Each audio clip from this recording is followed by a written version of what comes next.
In episode number 246 of the Reasons I'm Broke podcast, we cover what's coming to Netflix for June, all of the highlights, and a lot of great titles coming our way. We also have Nintendo's theme park patent. This is going into Universal Studios Orlando starting here. Are we going to become annual pass holders, Daniel? Absolutely, but there might be more to it than just Universal. We also have at the very end of the show our spoiler review of Pirates of the Caribbean, Dead Men Tell No Tales. All of this and much more on today's show.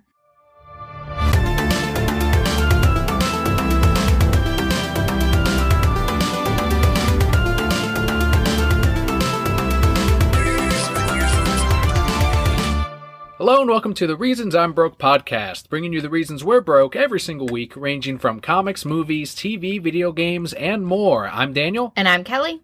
For any brand new brokettes, welcome to the show. The way we format it is first we cover some news, then we move on to our Patreon shoutouts, the comic book highlight for the week, and then when we do have a movie review, we leave it at the very end of the show in case you want to watch the movie but not miss out on the rest of the news. So we're going to keep that spoiler review at the very end of number 246. Before we get into our whole show today, though, I have to say that I am very excited by a purchase that I made today. Very wise purchase. It took some convincing. I didn't want to tell you what to do, but I was like, I know you're going to want to see this. I know. I was going back and forth. So we finally purchased Dragon Ball Resurrection of F. We couldn't catch it in theaters, and we weren't really going to see it any other way aside from eventually buying the Blu-ray. And yeah, we found it at Best Buy. I picked up a couple of other things, but you are most excited for Dragon Ball Z Resurrection of F because you have been suggesting that we get Crunchyroll. You really want us to jump on that subscription service so you can catch up and be on the latest. But until then, I think your fix is Resurrection F. I mean, it's gonna have to be my fix. So yes, I have been talking about Crunchyroll because one, I found out it's only $7 a month. And in Japan, they're already on episode like 93, 94. Episode 94. We're back here on like episode 8. So far behind. And even the manga is probably another, 10 episodes before it reaches the manga from volume 1 of Dragon Ball Super that we picked up? Probably. I still have to finish that manga too. But we haven't seen it yet, and maybe we'll review it on the show. If not, you can tweet about whether or not you enjoyed Resurrection of F. Is Vegeta kicking ass? Sure. Maybe he will. I keep calling it Resurrection of F, but I guess on the title it just says Resurrection F. I think it just says Resurrect F. I think we're both wrong.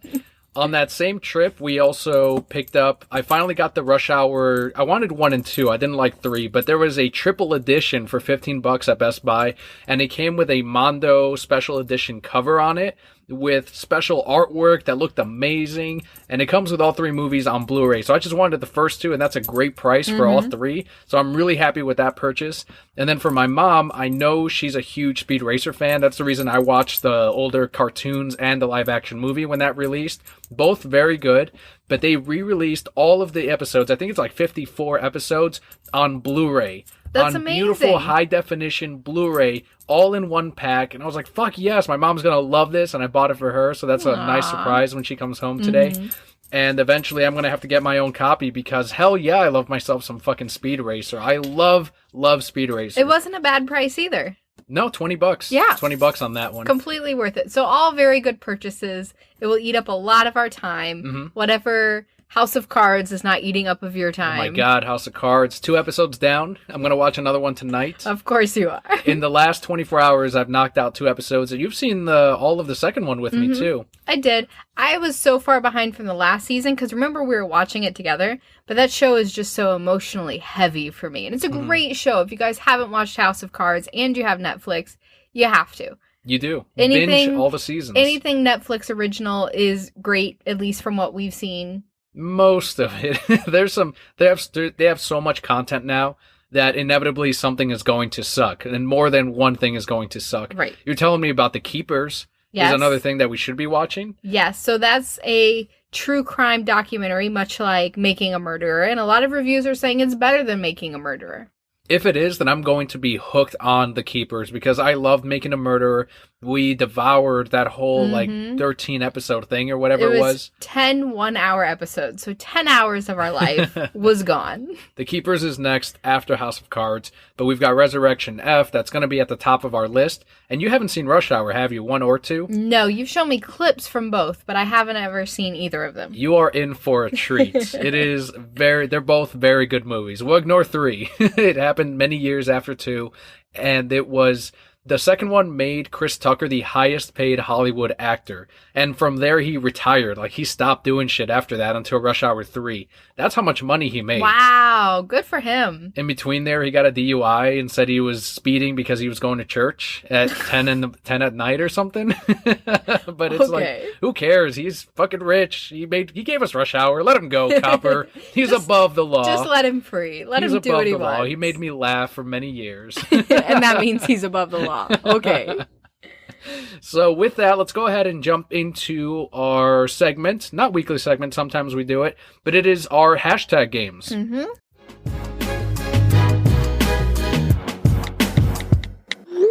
This week we have hashtag I've become an expert at. So my submission being that this is literally my job outside of the podcast, bagging and boarding comics. It's an art, really. It is. I watch you do that and you're like... And there's more to it. And I was, of course, trained by the guys at the shop that have been there for much longer than I was. And I've got my own little method. Everyone kind of has their own method after you've worked in that industry for so many years. But essentially, all of us do have that same common thing or the common goal of taking out all of the air from the comic. One, it makes it look nicer on display or when you're flipping through. But 2, it saves you that much more room when you're storing them in the short or long boxes. So we have a method of trying to press out all of the air from the front and the back. And then for me, taping it real tight so that, I don't know, it just bothers me when there's loose plastic at the very top of the comics. But I've now mastered it, of course, to where I'm like, boom, boom, one motion, done. And I do that for all the comics. I've done it for the comics that we price at the shop. I do it for the comics that we have here at home. And for any friends, if I'm ever shipping them a comic book, and I will tape it. And if any Broquettes have received comics from the show that were already taped shut, that is my method right there. That's the Daniel method. Do you have a submission for hashtag I've become an expert at? Well, I've become an expert at a lot of things in my life. I'm an expert at reading my little doggy. All the different expressions? Yes. She's eating paper right now, by the way. She's eating a wrapper from a sock. But you were even surprised because we went to the doggy park one day and she's running around playing and then she hops up next to us and looks at us. I'm like, okay, it's time to go. And then you're sitting there. How do you know? I'm like, because the dog told me. They do communicate. After so long of knowing the dogs, you know what they're going to say. Or not say, but you know what they're trying to tell you. Right. It's really bizarre. And I think dog owners can relate, and probably cat owners too, that when you talk to your pets, you know they don't understand you, but you almost feel like you're having a little conversation with them. I actually saw an article where that makes your pet smarter, or us smarter. I don't know, make somebody smarter if you have conversations with your pets. We did have a submission here from @UberNerd527. That's his Twitter handle. He's also one of the podcast hosts for the Beyond the Start Button podcast. And Josh said, hashtag I've become an expert at watching bad movies and riffing on them. Hashtag MST3K. Hashtag riff tracks. Hashtag watch out for snakes. Can I add I'm a Vegeta expert? That's an expert, yeah. I have become an expert at Vegeta things. There you go. That's what my TV watching has gotten me. Have you ever watched any Mystery Science Theater? Did you ever grow up with it? No, I think we watched one episode. You were watching something. And I watched it with you, and I don't remember it. It's not for me. I'm not the audience for it. I can see why a lot of people really enjoy it. Yeah. But if I'm going to waste my time watching a terrible, terrible movie, I want to be the one to make fun of it. Well, I think that's what he's saying, is that he also feels like he can riff on a really bad movie. And I think we do that with even television sometimes, or every now and again, like once during the movie, I will lean over and whisper something to you like, why did that happen? Oh, I do that to you too. So yeah, Mystery Science Theater 3000 came out with a brand new season. We talked about it before. So the fans are definitely happy with what they've come out with on Netflix. Definitely good expertise to have too. And with that, we are going to go ahead and move into our news for the week. So we're going to jump right into some video game news with some things that were not unexpected at all. Nope. According to Square Enix president Yusuke Matsuda, Final Fantasy VII and Kingdom Hearts 3 are set to release, quote, in the next 3 years or so, end quote. Oh my goodness, this made me so happy. It also made me wrong, because jokingly, like 6 years ago, I said that this game was not going to be out until 2018. I might have said 2020, but either way, I'm wrong. Even if I were to say 2020, I'd still be wrong, because this bitch, now I'm saying, this is me planting my new flag. This game is not going to come out until 2025, and according to rumors, good on Square Enix, it will be released in multiple parts. So Kingdom of Hearts fans will have to buy part 1, price it at $60, Square Enix. Didn't we give them this idea like a year ago when we were talking about Kingdom of Hearts and how the new trailer had come out? And I was like, release this shit in parts. Bring this out at $60 a pop. Cut it up into as many parts as you want. These fans are so rabid. As angry as they may be, they will buy every fucking part begrudgingly. Every $60, they will gladly pay it all up. Won't you pay for a 6-part Kingdom of Hearts 3 at $60 a pop? And don't tell me no, because you will. Hell yeah, I would. After 15 years of waiting for this thing, I will pay them what they want. 25 years, 30 years, 35 whatever, years? Will we pass away before this fucking game ever comes out? Our child will be old enough to play it by the time it comes out. Our child's grandchildren might play Kingdom of Hearts 3. Play Kingdom Hearts 3. Yes. Although it will create a generation of super long-living beings, because all of these fans will outlive death just to play all the final parts for Kingdom of Hearts 3. And you know that's true. They'll be on their deathbed, and they'll be like, okay, Grandpa, it's just time to let go. And he's like, but I can't. I haven't beaten the final boss. The cancer in Kingdom of Hearts, like that fan's body, will die of old age before he does. Because he has to play this game. Yes, accurate. Hey, smart move. Where are the fans going? Are we going anywhere? No. That's the secret of life right there. They're gonna live that long. And I saw one, Jacques from the Lazy Gaming guys said, if they do release this in parts, I'm gonna lead the angry mob and put up a GIF of the SpongeBob SquarePants characters holding a bunch of torches. I'm like, no, you won't. You're going to buy this begrudgingly. You're going to buy all the different parts. You will be there on day one, going down to the store to buy it. People will whine. And when you beat it and realize that there's more parts that you have to buy, you're going to buy those too. Absolutely. They're going to whine and they're going to pre-order it at the same time. That's what they're going to be doing, tweeting angrily, but also going on GameStop.com or BestBuy.com and just pre-ordering the first part. Oh yeah, we've seen the future, guys. This is what's going to happen. Square Enix, here's your next tip. This is what you need to do next. Since you're already doing, according to rumors, multi-parts for Kingdom of Hearts 3 is what you should. And do it for Final Fantasy 7 also. Do each part digital and physical release, and then for the physical release, bring out 2 different special editions on top of the standard edition as well, because these fans will buy all 3 versions plus the different versions on the different consoles. So as many consoles as you can bring it out on, Square Enix, bring it out on all of those, and make each special edition for each of those consoles, make them the same if you want. It doesn't matter. You're going to sell the equal amount, but if you wanted to be nice, do something different, like a different packaging for like the Xbox One version or the Nintendo Switch version. Give them a little something different, but if you don't have to. That's just like up to you if you wanted to go the extra mile on that. But yes, do this, $60 a pop. Then the special edition, do at $90 a pop. And then the super special edition, do it at $150. $150, and you will make at least $200 off of all these fans for every single part. Darth Faye Daniel, your evil knows no limits. My making them money knows no. Come on, Square Enix. This is like $1 million idea right here. Do all of this. You're almost there. You're almost going part of the way by releasing it in parts. Now just go the rest of the way. Like, the ball is yours. Head to that touchdown. They're sitting in their office listening to this going, he's thinking too small. And they have like even bigger shit planned. Now, and then, even better, release them as 2 versions. Every single part is 2 versions. So now you're selling double. Do one where you play as Sora, and then do one as you play as one of the Heartless, or one of the 3 versions. The regulars, the Heartless, and the Nobodies. Well, you're forgetting all the special edition consoles they have to release so that we can play it on our Kingdom Hearts PS4. Absolutely. And the controllers, Yeah. license the shit out of it.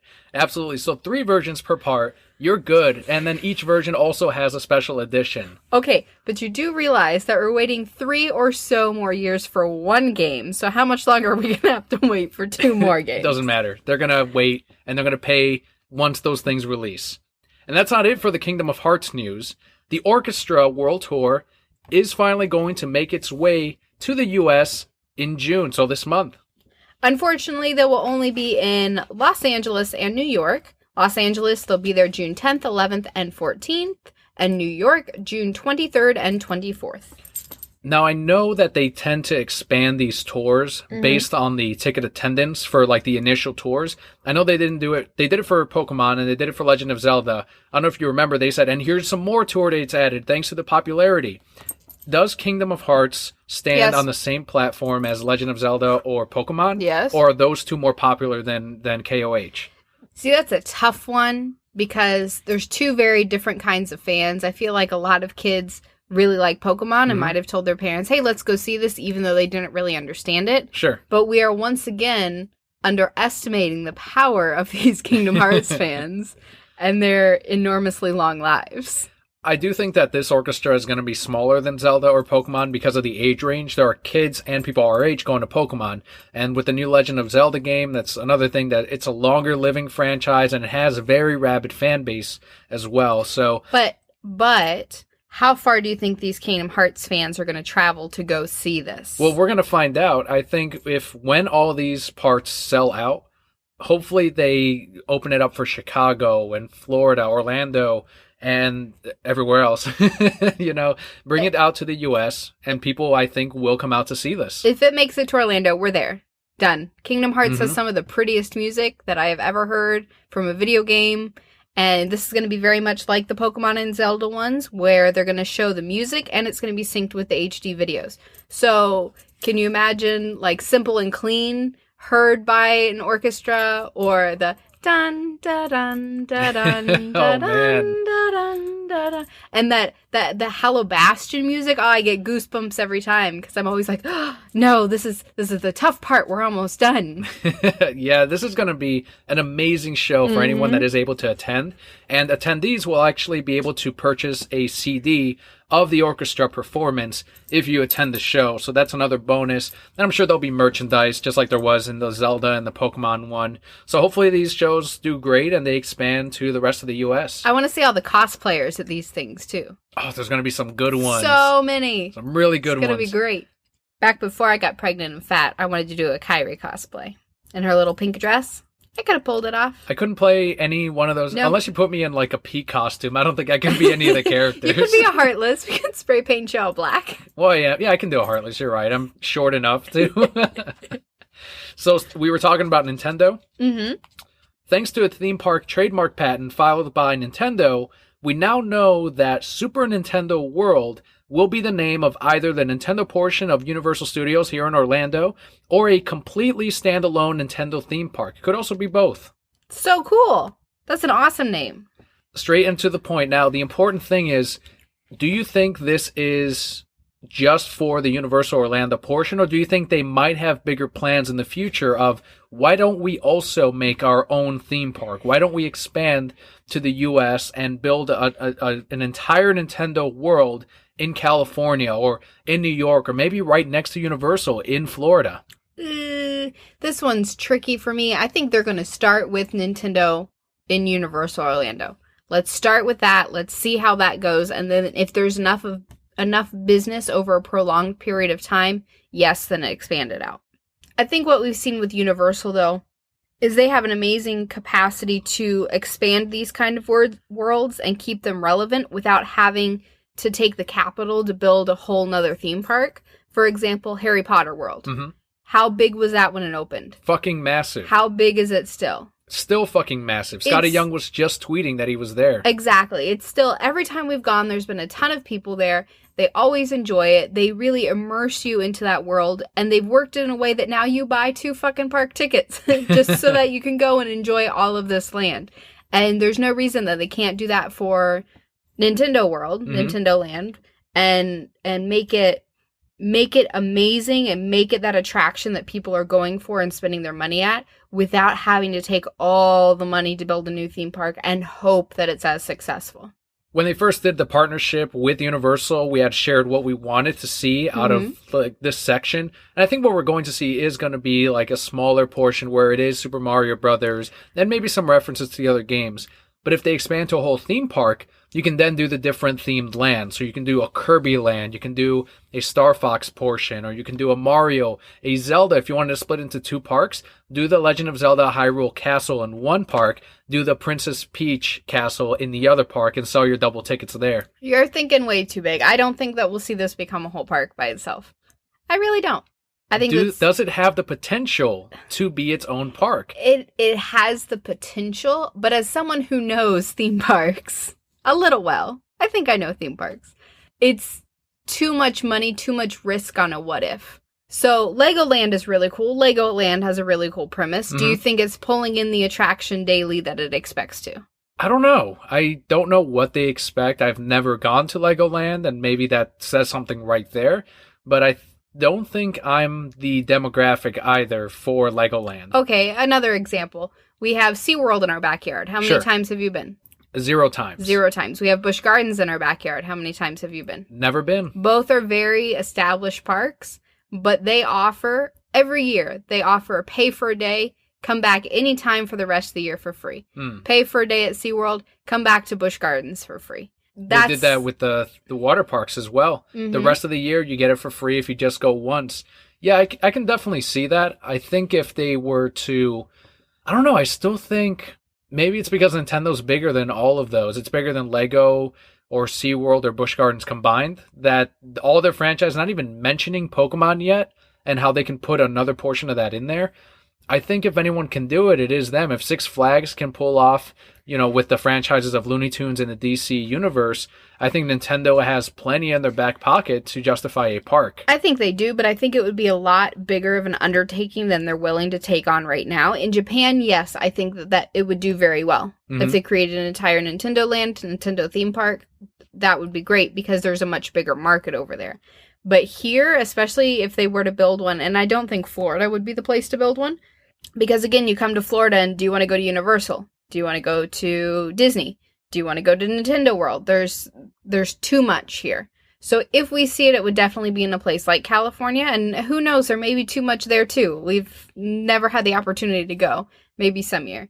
But I see it much more as, okay, let's bulldoze down Cartoon World or whatever's in, Islands of Adventure right now, Universal. Bulldoze that down, start there. If that does well enough and that's crowded all the time like Harry Potter, okay, let's expand that out. Because, yes, Universal's got space somewhere. There's space somewhere to expand it out. They will make it happen. And maybe if it's been super crowded for the next 5-10 years, then we look at building a theme park. Yeah, let us know, Brokettes, what you think about this particular bit of news. If you think Nintendo does have the ability to stand on its own as a theme park, or if they are better off partnering with the park of Universal and just staying there for now, and then maybe partnering again with Universal on the other side of the country with California. Let us know on Twitter at ReasonsI'mBroke, and make sure to copy at Kelli or Facebook.com/TheReasonsI'mBroke. You know how they get you to California? They put Star Fox in California. That's how they get me personally, Yep. They're not building no Star Fox. I know I said Star Fox Land. They're not doing that shit, especially with how the last game did. I think that franchise, I would not be surprised if we just saw Fox McCloud in the Super Smash Bros. Universe, and that is it. I would not be shocked. And it's unfortunate because I really like the Star Fox games. So moving on from theme parks down to the small screen, like we mentioned in the very beginning of the show, we do have some June Netflix highlights. Again, these are just the highlights that pertain to us. You can go online and see the full list there, but we give you things that we're maybe looking forward to, and things hopefully you are as well. So the first thing on our June Netflix highlights, Arrow Season 5. Okay. If you've been waiting for the latest season and you don't have Hulu and you're not keeping up online, you can also just go on Netflix and the whole season will be on there. The Awful Catwoman has made its return to Netflix. Why would you even mention that? For terrible movie night, because it's been years since I've seen it and I want to see it. And I didn't catch it last time it went on Netflix. I'm going to catch it this time. Okay. We also have Full Metal Jacket. I have never seen this. It is on many people's lists, and I agree, of movies you should see before you die. It is excellent. Stanley Kubrick. How the Grinch Stole Christmas from the year 2000. 2000. Okay. I know a lot of kids really like Jim Carrey's performance in that. I just heard, I saw this on my Facebook, that they're coming out with a new How the Grinch Stole Christmas. Correct. With Benedict Cumberbatch. Right. Just fine. He's the Grinch. I don't care. I'm not going to see it. I didn't like How the Grinch Stole Christmas. I will watch the animated one. I'm not going to see the... Did you like the animated one? From what I remember, I did. But I love the animated one. Not the live action. Did you ever see animated Horton Hears a Who? Not No. like the crappy one they remade, but like the old one. The hand-drawn animated? Yeah, No, I didn't see it. That was my favorite one. And all the Who's down in Whoville. And they're like, no. And then they all thought Horton was crazy, so they were going to burn him alive. Oh my God. This is the things I grew up with. There's also the Bucket List, which is Jack Nicholson and Morgan Freeman. I also wanted to see it, never did. We also have The Sixth Sense. Wasn't that with the kid who sees dead people? Yes. Or I Know What You Did Last Summer? Was that the same movie? Not the same movie, but that is what kickstarted M. Night Shyamalan's career. Oh, well. What a twist.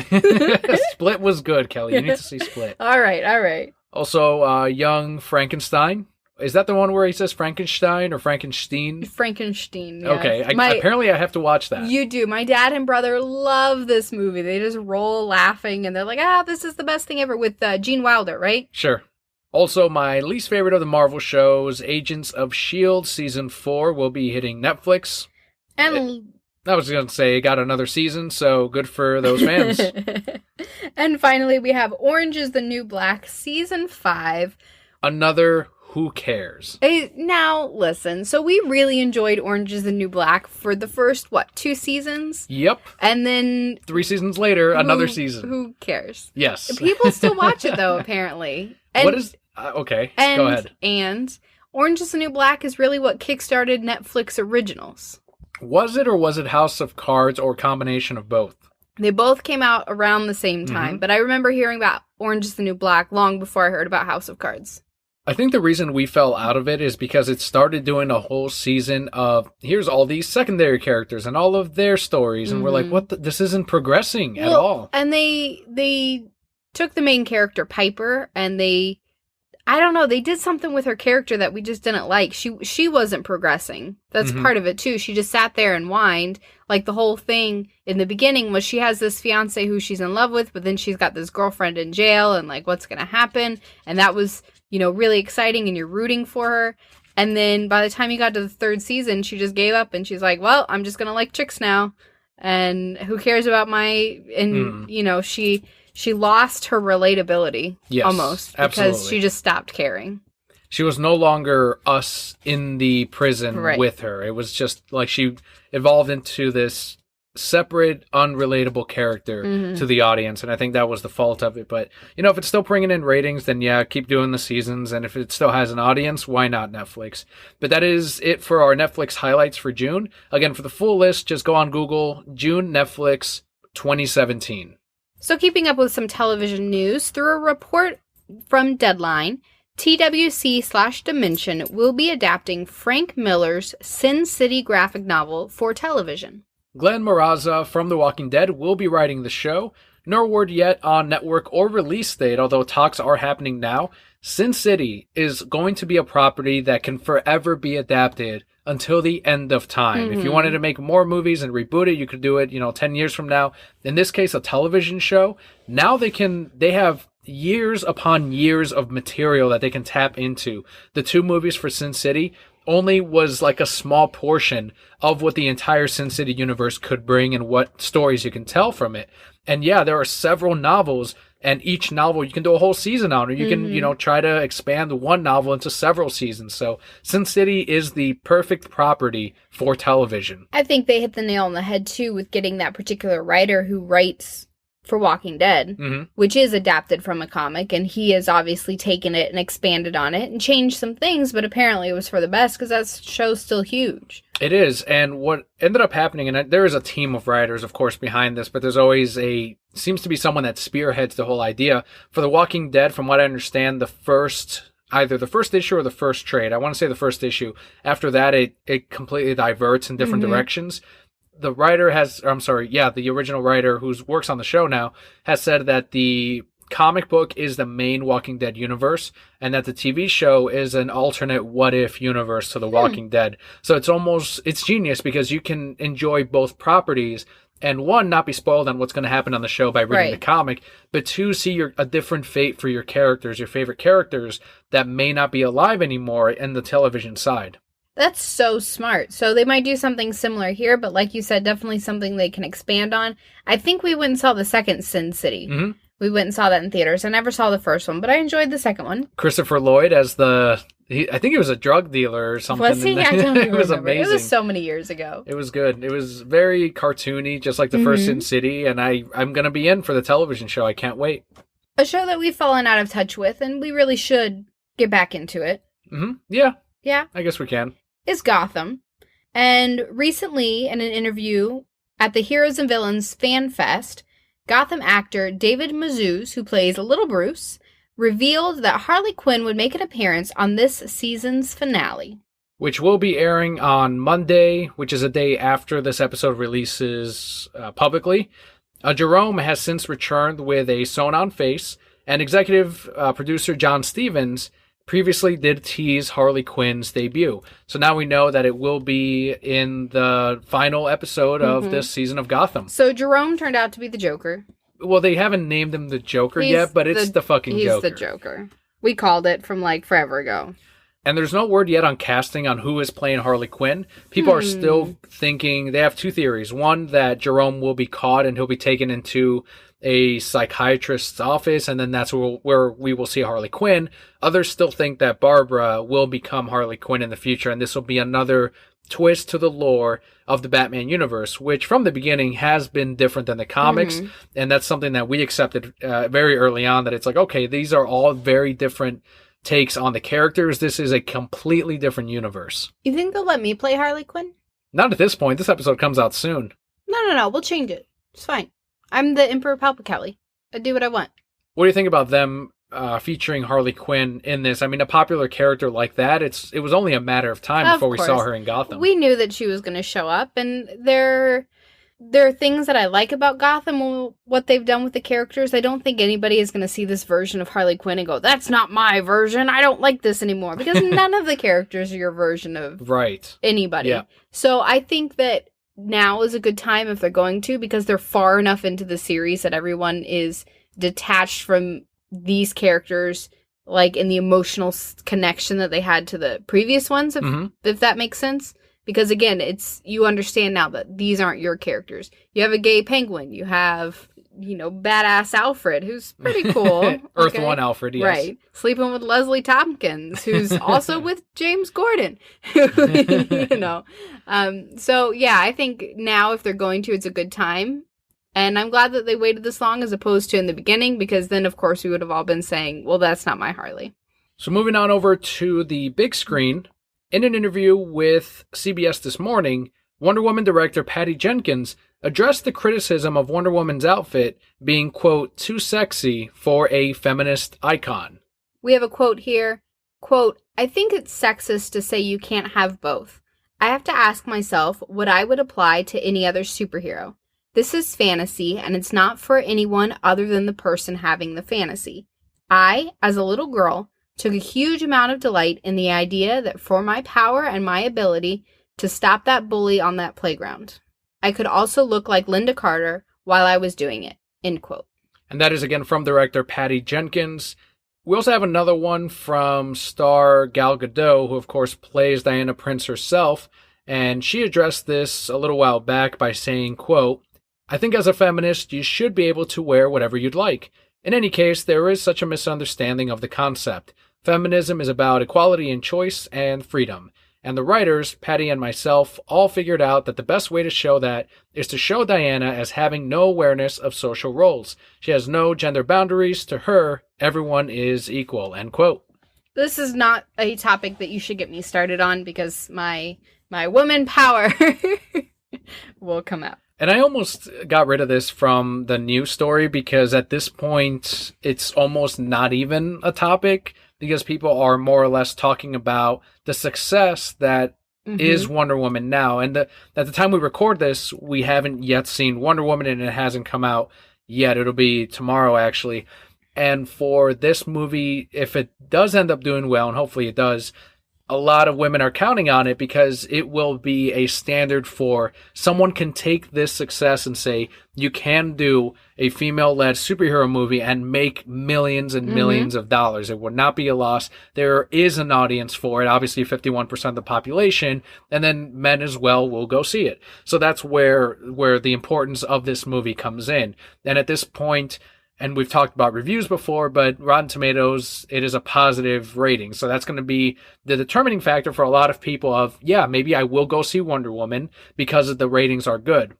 A month or two back, we had said that Brett Ratner attributed the criticisms of Batman v Superman as the factor on why it didn't make as much as it could have, even though it made a shit ton of money. But he said that reviews will persuade people not to see a movie, and that goes for people that are on the fence. And I think it is true. Anyone that has no stake in the characters and says, well, it's doing well with Rotten Tomatoes or critics. A lot of people think that Rotten Tomatoes is one entity. I see that on Twitter all the time. They're like, Rotten Tomatoes gave it a 92%. It's like, no, critics. It's a collection of reviews.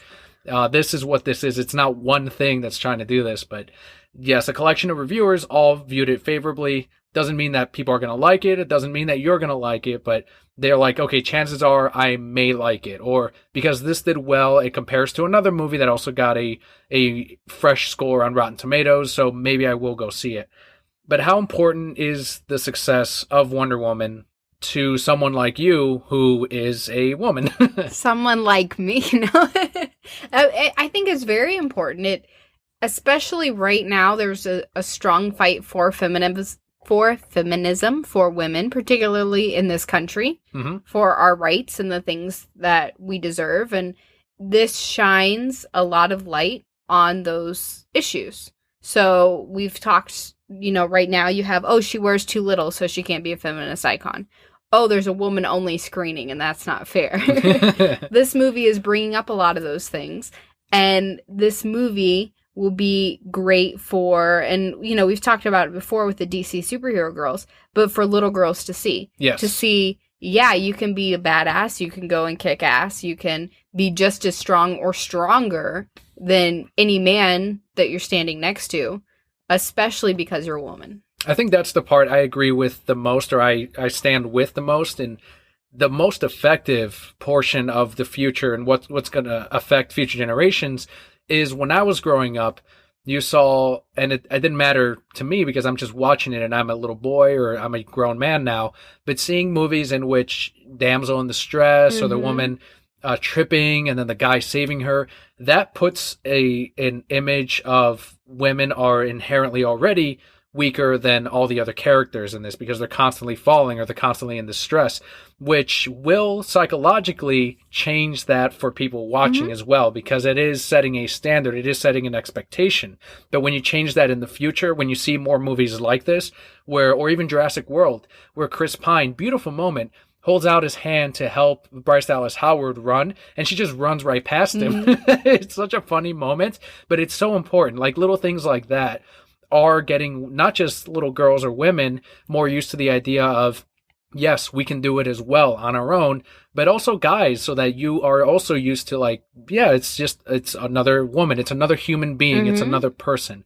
So that's, I think, where I agree the most on. This is why Wonder Woman is important for not just women and little girls, but for people and audiences in general. And I think we're already seeing a lot of that change because, like you said, growing up, it was all about the princess movies and the princesses and they were waiting for their prince to come. And I know I talked about this on the podcast a very long time ago, but I saw a commercial where they talked to little girls under the age of 9 and they talked to adult women and they asked them the same question. And one of them was, how do you run like a girl?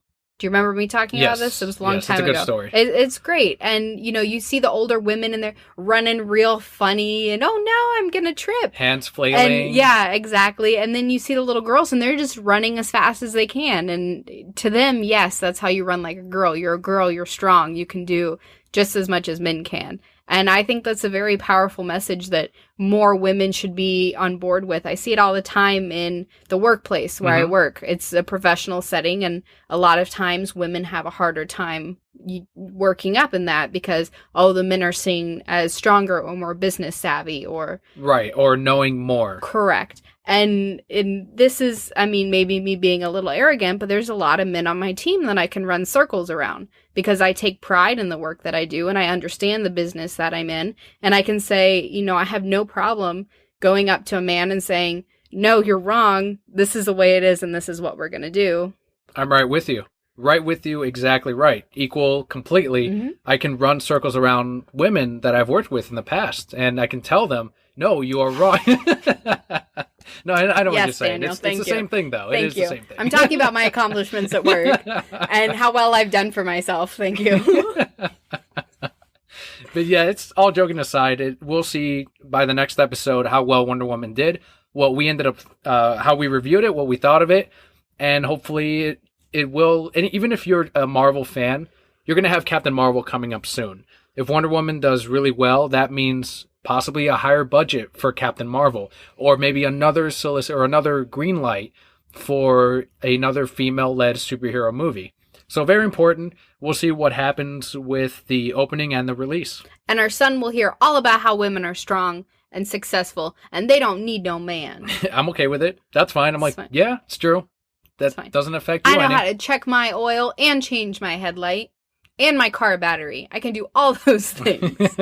I can't change my oil, though. Does anybody know how to change oil anymore? Oil changing people. When I was in high school, you had to take an auto class, and they would teach you how to change your own oils, but I didn't end up taking it. I was an art student, so I took an extra thing of art. I was a little artist. I know how to fix some toilets, too. That's important. Final bit of news here from Universal, actually, going right back to them, but on the movie side. Universal has recently given a name to their cinematic universe made up of The Mummy, which is coming out this year, The Invisible Man, played by Johnny Depp actually, Frankenstein's Monster, The Wolfman, and Mr. Hyde. Title of this universe is Dark Universe. So before we talk more about that, did they make Johnny Depp invisible because we're just tired of seeing his face? We say that, but we just saw Pirates. Yeah, I know, and we'll talk about that in a little bit. Dark Universe is also the title that Warner Brothers had previously given to the Justice League Dark film. In spite of this, Universal trademarked the name back in November 2015. So maybe that's why they changed the name of the film? Which one? Who? DC? DC hasn't yet said officially its title Justice League Dark. The previous director did refer to it as Justice League Dark, but it was shown to investors as Dark Universe based on Justice League Dark. So in this case, I don't think we're going to... Maybe we will see a movie titled Dark Universe eventually with all of these other Universal monsters, but I don't know what it means from a trademark perspective, because now you can't have Dark Universe toys or Dark Universe t-shirts without first going through Universal, or in this case, Universal already has that patent. So I don't know. I'm a little bit conflicted with this, because if we call this Justice League Dark, will people be confused and think this is another Justice League movie? Yes, but that's going to get them in the box office. That's going to get them in the seats. So you think it's a good thing? It's going to be like a happy mistake. Call it Justice League Dark? Yeah, sure. Should they call it... Should they change the name completely from something different from Dark Universe and something different from Justice League Dark? No, I think Justice League Dark is fine. Leave it. Constantine and Friends, maybe? Yeah, no, really? Is that going to sell tickets? What about... But here's the thing. At the end of the day, they are the Justice League Dark, are they not? That's what they call themselves, yeah. Right? So why would you not call them that? And some people might go, well, maybe it's like the Justice League. Yeah, it kind of is. But not really. Like the magic and supernatural side of it anyway. Yeah, I don't think it would hurt them at all if they went right back to Justice League Dark and titled it that. I think some people will, of course, be confused and say, what happened to the Justice League? So now there's like a different Justice League and there's a demon. What happened to the Justice League movie? So that will hurt them a little bit, but you still have the name Justice League in the goddamn title, which alone is going to sell tickets. Of course. No, I think they need to leave it Justice League Dark. That's fine. The fans who really like that franchise, that's perfect because they already know what it is. And then it gives us the opportunity to explain to other people when they get confused. If they had gone with Dark Universe instead, I think it would have been smarter at that point to do like a DC Comics' Dark Universe or DC Comics Extended Universe, Dark Universe, or whatever, something with DC Comics in it, so that it's not just a generic 2-word Dark Universe name, which, what does that mean? It could be anything. It doesn't tell you anything like Justice League Dark, in which this takes place in this world. They should name it the Marvel Dark Universe, so that all the Marvel fanboys can go and be like, this was a great movie. And I can be like, oh, it's DC, bitches. It was just fun. It was fun. Yeah, was it? It was a lot of fun. It was also DC. No, it wasn't. It was Marvel. No, it was just called the Marvelous Dark Universe. So that does wrap it up for our news for the week.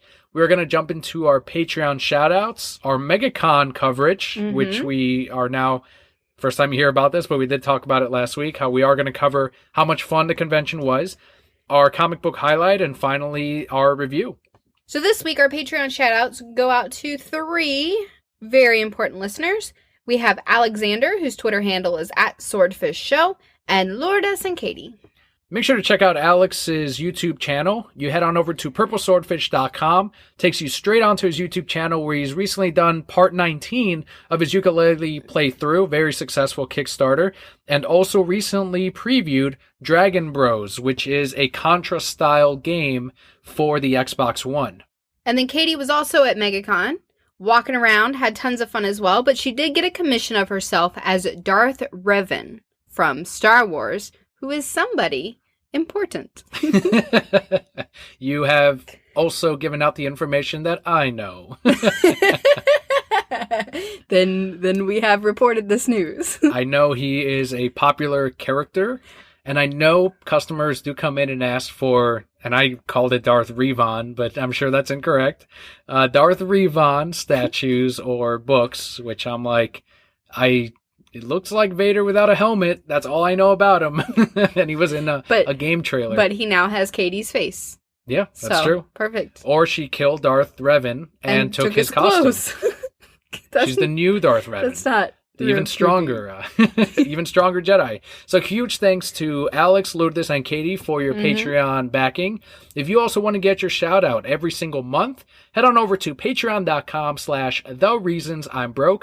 For as little as $1 a month. That equals out to 25 cents an episode. You too can get your shout out right here on the show. And you'll also be supporting our podcast as we head on over towards goal number 3. But of course, like we say every week, our podcast will always be free. The best thing you can do is leave us a review on iTunes, tell your friends about us, reach out to us on Twitter, get the word out there for the show, because the more listeners we have, the better we're doing our job.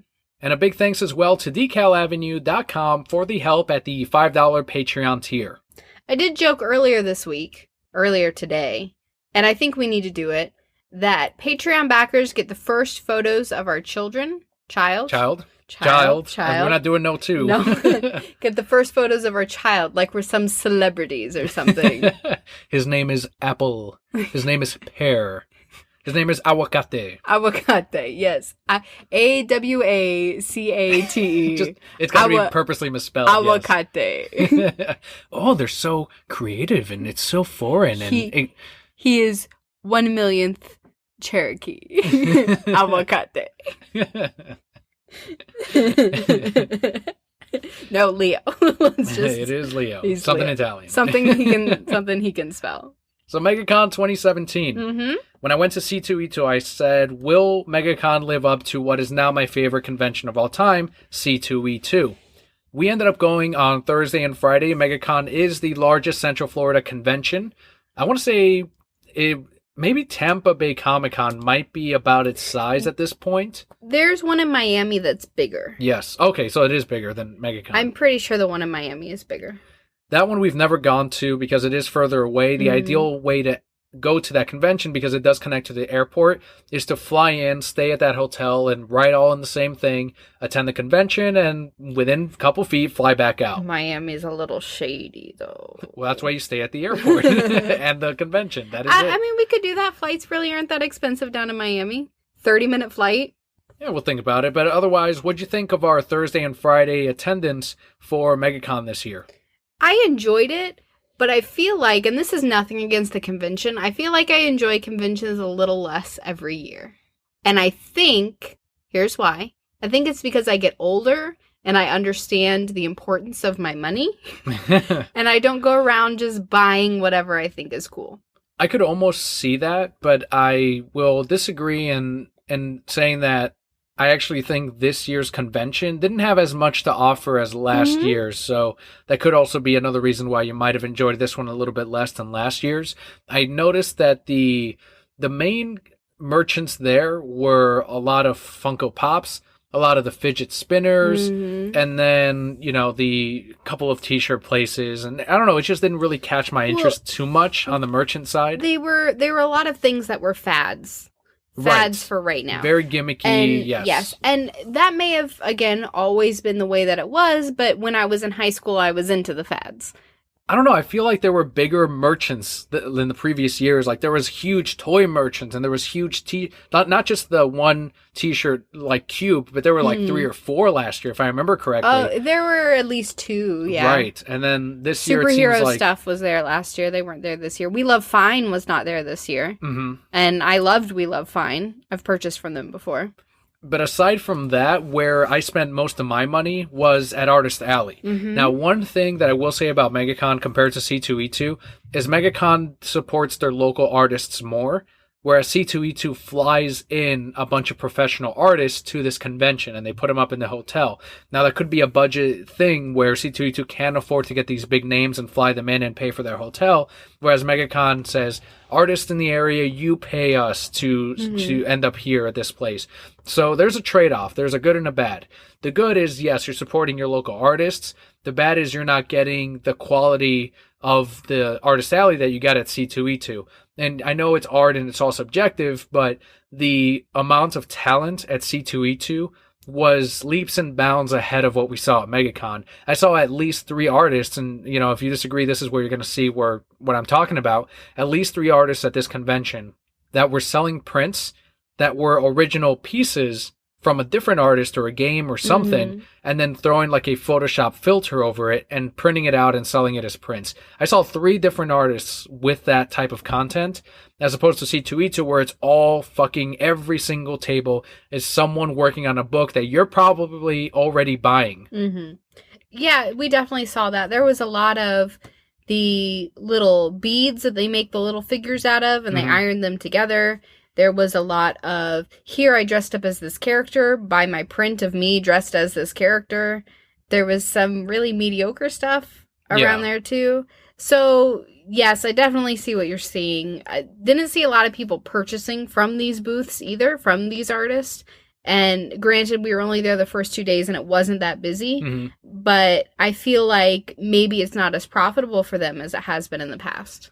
It didn't feel, this year's Friday did not feel as busy as last year's Friday. And I think attendance overall, even though ahead of time I heard someone say that the tickets had sold more this year than last, I feel like attendance was much lower. And in spite of the fact that the convention was smaller, they held it in a smaller hall, it still was okay walking through it. And it's a good problem to have. And I call it a problem because all the merchants and the people at Artist Alley, I'm willing to guess that a majority of them did not break even on their booth. Yeah. Based on what we saw and the artists that we did talk to. I would definitely agree with that they probably didn't. Because they're charging, what, $300 for the weekend now? I don't even know. For 2 badges. And yeah, it would take a lot to be able to break even on that. Not to mention the time that they've already put in to make all of these things to get them there. All that being said, we got to meet Gail Simone, which is always like a yearly tradition. And I think next year I do want to get our Batgirl #1 signed, especially if Adam Hughes is going to be returning to Megacon. Then we can get the 2 signatures on that book. But yeah, we talked to her for a little bit. She loves Disney. She loves Disney World. So she was talking about how much of a good time she had. We like meeting Jimmy and Amanda, but they were so swamped with their line because of the current Harley Quinn book that it was like, we're not going to be able to meet them this year.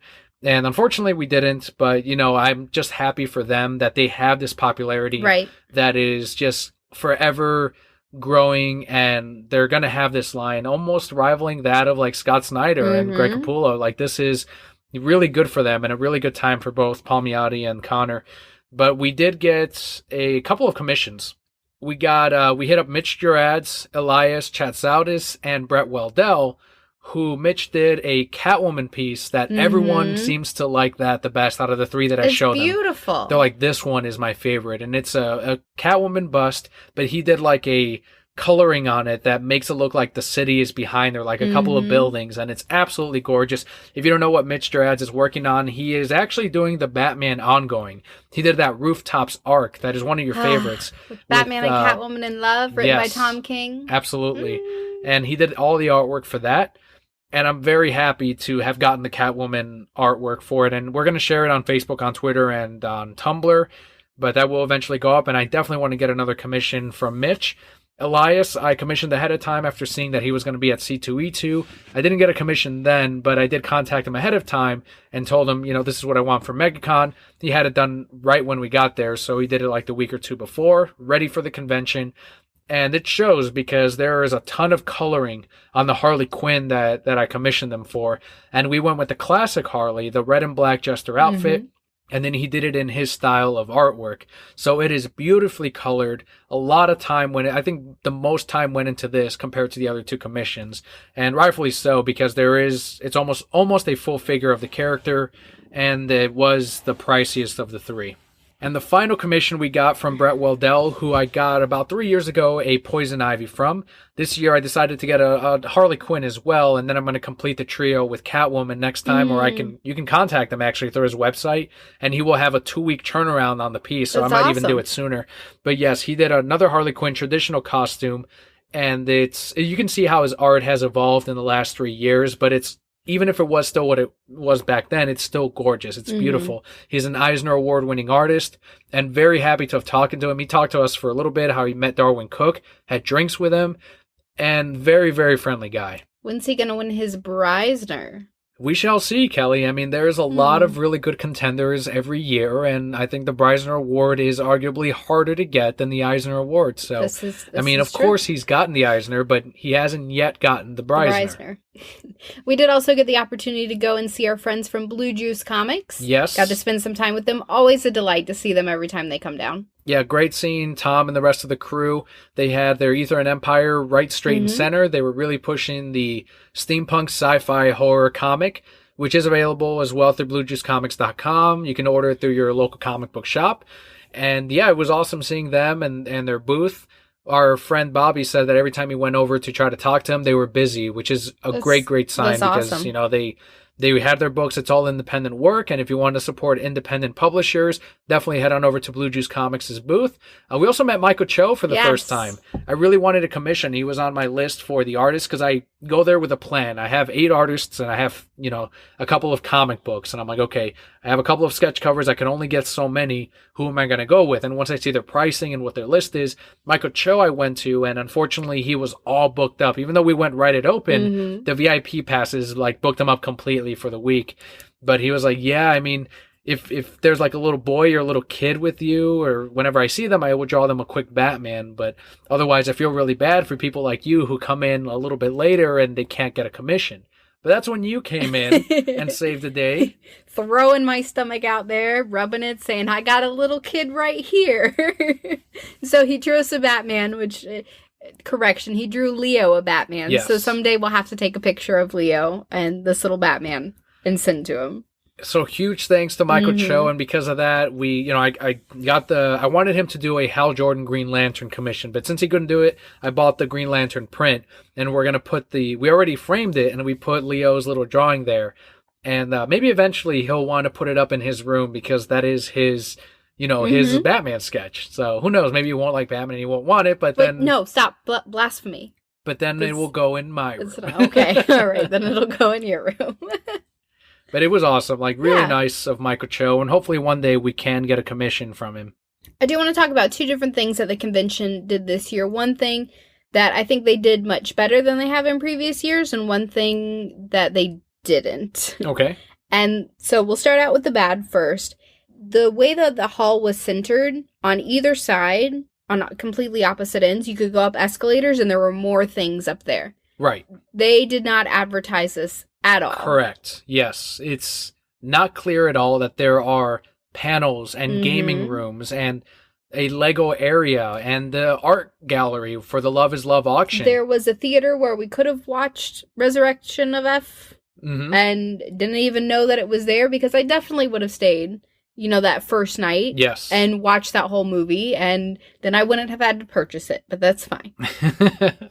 Yeah, that's one thing Megacon could have done better, and maybe that's a cost of a new company, Fan Expo, owning them now. And this is the second year that they run this convention.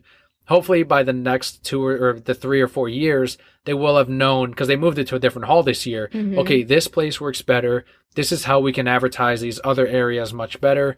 And thankfully, parking was improved, and maybe that's because of the hall. I'm not too sure, but it was easier to get around than previous years. But yeah, the downside is the other thing is they split, apparently, the different panels. So if you wanted to go to a panel here, you have to go through the show floor and go to the other side of the hall to try to attend the other panel in time. And that was one of the bigger issues that I heard was happening. So there's some poor organization there. And I think overall, because of this, we will keep attending Megacon. And later on this year, we're going to attend Wizard World Orlando, which will be very interesting because it's in the exact same convention center, but it takes place in August. So I want to see how Wizard World does. When they did it in Chicago, I wasn't overly impressed, but this is before they went bankrupt. Now they've gone bankrupt. Someone else, I believe, is helping to finance them.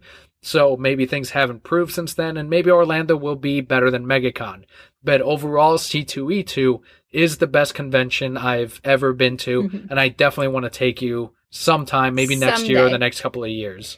The thing that I like that Megacon did better this year is the area that they had for cosplays. Designated fucking area. Very important. Yes, it was in the showroom, but it was all the way in the back. They had booths of people who would help you fix your costume if something broke. They called it the Cospital.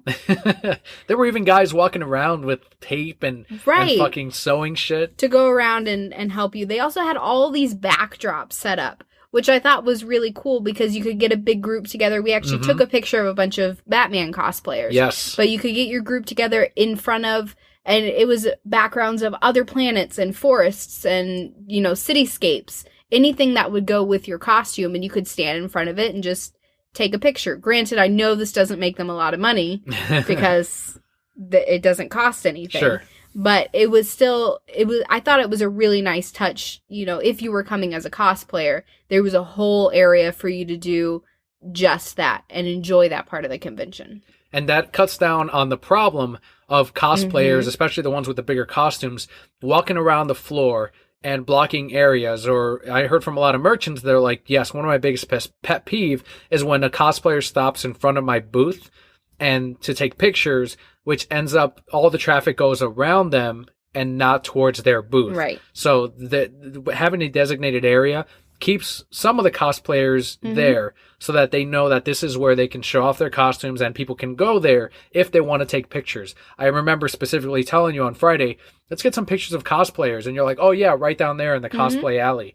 And we went there, and sure enough, there was that Gotham picture there was like 18 photographers all around us, including us. And we each took pictures of all the Batman villains in that backdrop of the city. And then other cosplayers there, like a little Optimus Prime and a little Gundam character, and took pictures of them. And it's just an amazing thing when you can have cosplayers there without affecting the business too much. They were smart, and they put a food court on that end, too. Yes. They had food courts fucking everywhere, and I was like, oh. That was a big thing. Yeah. Huge solution in that, and that's something C2E2 did as well. They had the food court upstairs, they had food court in the areas, they had food courts outside of the convention hall, so everywhere you can go, you had food, whereas in other years, it was all in one area, which was a huge problem. Oh, yeah, because then it's a cluster, because you have everybody there trying to eat. So, overall, I enjoyed the convention.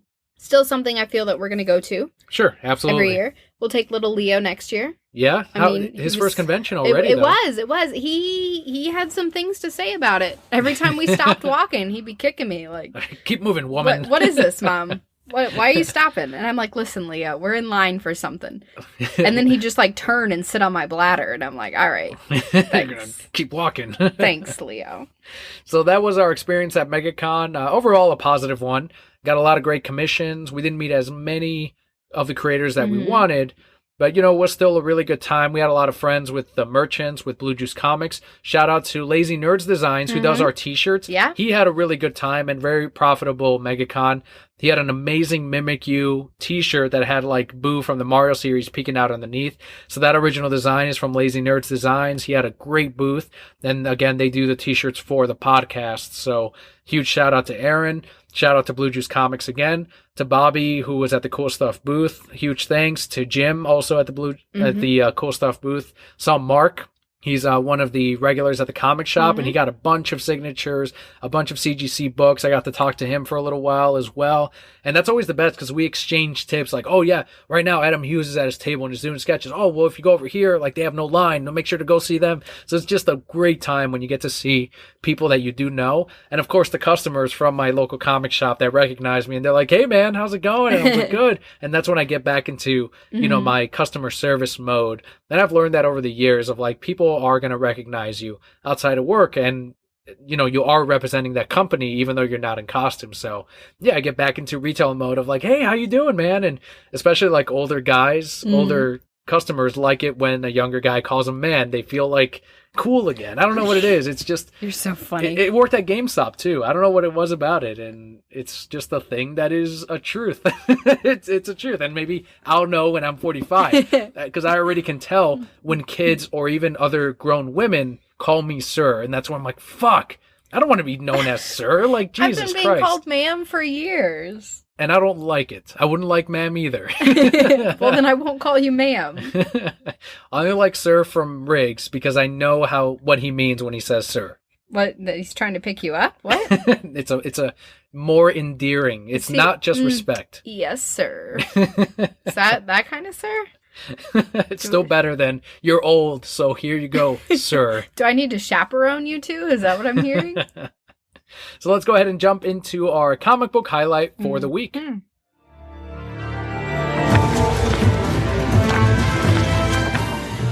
This week we have Hal Jordan and the Green Lantern Corps number 21. This is written by Robert Venditti, with art by V. Ken Marion, and colors by Danae Ribeiro. I like Venditti's last name. He's like P. Diddy, but Venditti. He's a local. Yeah? Or he was a local. That's awesome. He used to work, from what I understand, I forgot who told me, it might have been Bobby, at a Books A Million or Barnes & Noble. Here. Actually, might have been one of my coworkers, too, that let me know, in the Orlando area. Huh. That's pretty cool. Well, good for him. And from what I understand, this is his, like, author name. It's not his real name either. Oh, aw. But yeah, it's a common thing. And this is terrible of me not to remember, but a female author, Harper. First or last name Harper, but that was she chose that author name, and I think it had to do with her family past as well, but because it was a gender neutral name, where she'd be more likely to be published if people thought it was a male name as well. Sneaky. Harper Lee, I think it was Harper Lee. Oh, okay. Anyway, back to Hal Jordan and the Green Lantern Corps. This is Prism of Time. It's the final part. So if you want to jump into Hal Jordan and the Green Lantern Corps, jump in with number 22. But otherwise, we did have a smaller comic week, and from what I understand, it was in general a smaller comic release. But this is the final part of the Green Lantern Corps. And what I like about the Hal Jordan series so far is that it involves all of the main lanterns. It has Hal Jordan, it has John Stewart, it has Kyle Rayner, it has a little bit of Sinestro in the beginning, but I'm trying to remember the one we don't like. Guy Gardner. Everyone gets their own equal amount of time, and everyone has their moment to shine. So this is the final part to it where you find out that this is Kyle Rayner and Sarana Ignatu's relationship from before the New 52 coming back into light, coming back into fruition. Of course, it does have a twist for that at the end. But overall, I really like this arc. I like you said, everybody got their moment to shine. We have a defining moment where these two corps are trying to work together and ultimately discover that, yeah, we can work together. we're all really out here towards a common goal. We just have a different way that we're going around it. So we need to find a happy medium for that. And from the solicitations, we are going to get a division very soon where it's going to be the Green Lantern Corps versus the Sinestro Corps once again. So there's going to be a split coming very soon. There's going to be conflict. But what about Gardner and Arkillo? I know. I love those two together. That needs to continue. They're in love. They pretty much are. Yeah, they are. Like, that makes me like Guy more. If he and Arkillo fell in love, I'd be like, holy shit, man. There's more to this character. He's not just an asshole. But even this issue, it lets you know that Guy Gardner is the guy that will take the punishment for everyone else. Mm-hmm. He will always be that guy that is the first to get beat up instead of everyone. John Stewart is very calculating and logical, and he plans everything out, very militaristic. Hal Jordan says he refuses to lose. He always wins. So it's about not giving up, right? Just constantly finding a way. And then I believe they've summarized Kyle Rayner as always having hope, or always giving everyone else that extra incentive to continue going. So that's kind of, he's more of an inspirational symbol for the rest of the Corps. So it's a very nice summary to the rest of the members, and an ending that does give, and I'm going to go ahead and spoil it, but Kyle Rayner finds out that the villain from this particular arc is his son from the future. And he's like, but my son died. And it's like, dude, we changed the future. Quit being a fucking goddamn baby. This doesn't happen. He doesn't exist after this. Right. Like, they solved it. Quit, like, fucking get up. Come on. He's probably just worried because he thinks his son is going to become that eventually. It's like, no, now you have the opportunity to raise him in a way where he doesn't resent all this stuff. Unless that future ends up happening because he knows this information. I'm like, no, fuck you. No, we're not going to do that because you destroyed that fucking thing that Hal Jordan had buried in the New 52. So he's not going to get all powerful. No, didn't you see that it buzzed back to life? It did?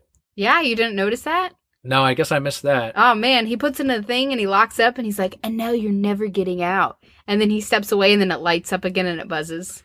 So, okay, fine. Your son's a villain in the future. Oh, big deal. Come on, get over it. You get to bone Saronic not to. That's right. Sinestro's fucking daughter. Yeah. You're fucking Sinestro's daughter.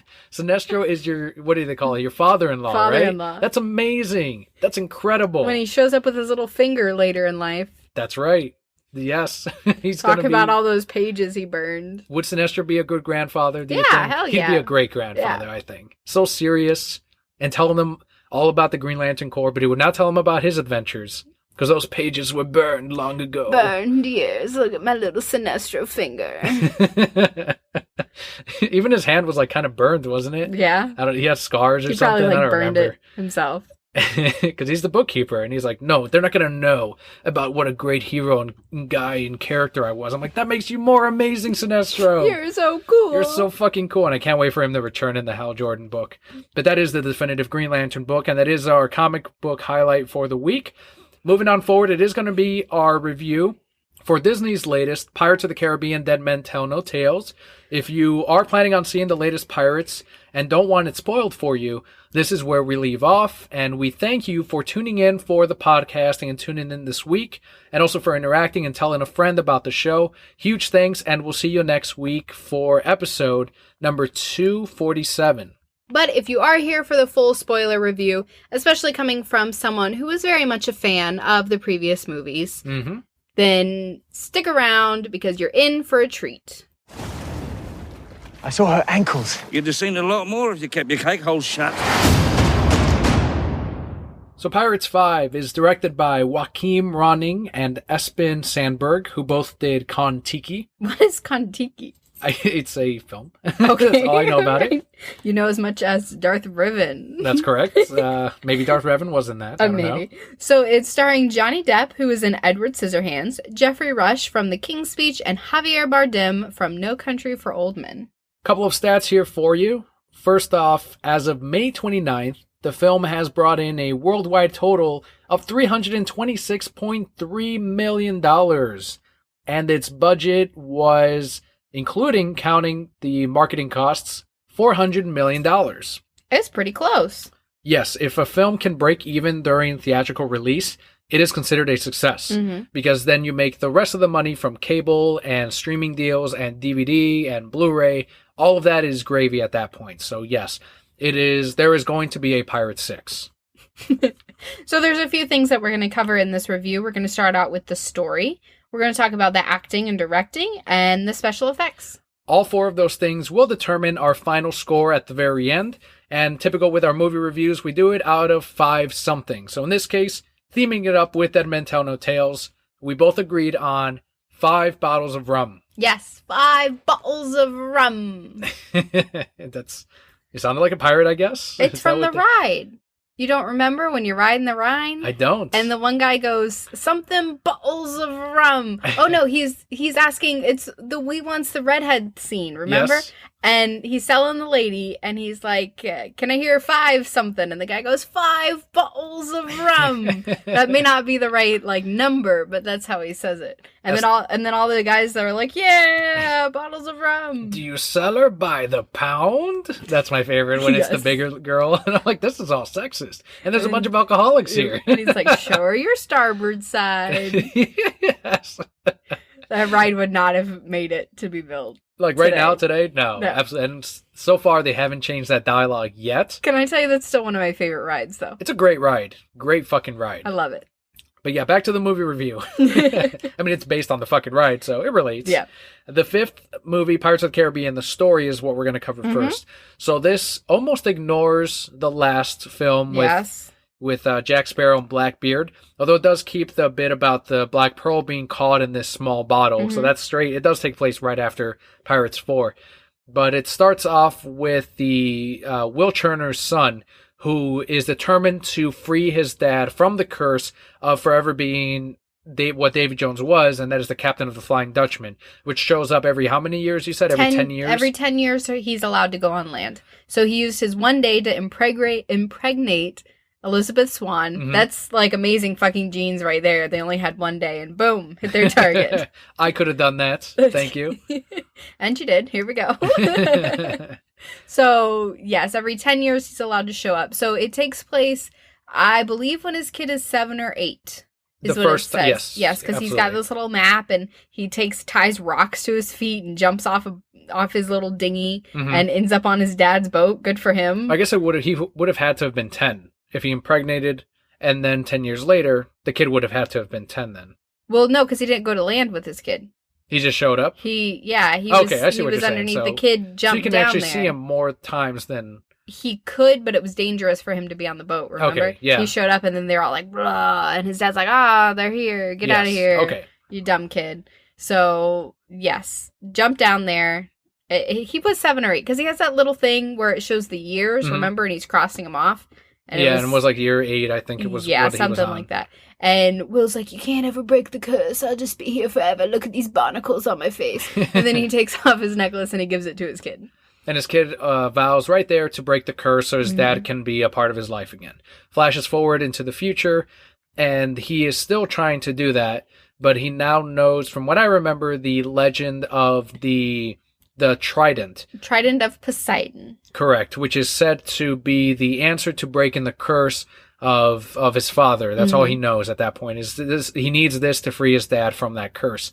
And at the same time, we have the other protagonist, which is this young lady who is trying to... You might remember it better, but go ahead. Her name is Katrina Smith. She is... It wasn't Karina Smith? I'm sorry, Karina. Yes, it was Karina Smith. Karina Smith. And she is an astrologist. Basically, yeah. She reads the stars. She can read the stars. So she is an orphan who was left on the doorsteps of an orphanage with a book from her father. Right. Which is the studies of Galileo and the stars, and is essentially the map that no man can read, which leads to this mysterious island that will go to the Trident. Exactly right. So there's a shared goal between these two characters which end up meeting, and they both need Jack Sparrow to find... Why did they fucking need Jack? Oh, because he knew his father, so he wanted to get in contact with Jack Sparrow as well. And because Sparrow had the legend of being one of the greatest pirates and doing all these things and yada yada. Correct. And on top of that, Will Turner's kid, I still forget his name. Henry Turner. Henry runs into Javier Bardem early in the film, and he wants to kill Jack Sparrow. Captain Salazar. Yeah, Captain Salazar.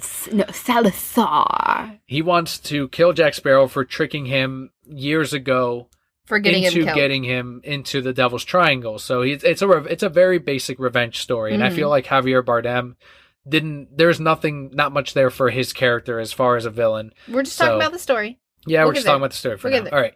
And he tells Henry to tell Jack Sparrow that he's going to come after him. So he does. And this is why Jack Sparrow is like, okay, I will help you with finding the trident. It will hopefully keep, Javier Bardem's character away from killing me. So he decides to agree to help him, and eventually they run into Captain Barbosa, my favorite character in all the Pirates franchise, which it's like, why is he still in this franchise? We finished his story, but who cares? Because he's the best. I love Jeffrey Rush as him.